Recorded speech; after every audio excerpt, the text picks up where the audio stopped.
Мобилните лаборатории, ние сме детективите на мрежата.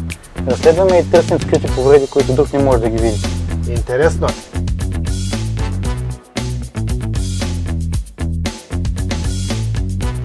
Процесите в компанията все повече се дигитализират. Преди изписвахме на 200 000 листа хартия за една година. Това вече го няма. Всичко записвам и пращам системата от телефона или таблета в зависимост от дейността. Постоянно сме свързани. Харесваме, че използваме различни технологии в работата. Трябва да се развива професията, за да е привлекателна и за младите колеги. Виждам нашата работа като една от професиите на бъдещето. Виждам себе си тук, където мога да се уча и да се развивам в крак с времето. И аз. Избери работа с позитивен заряд.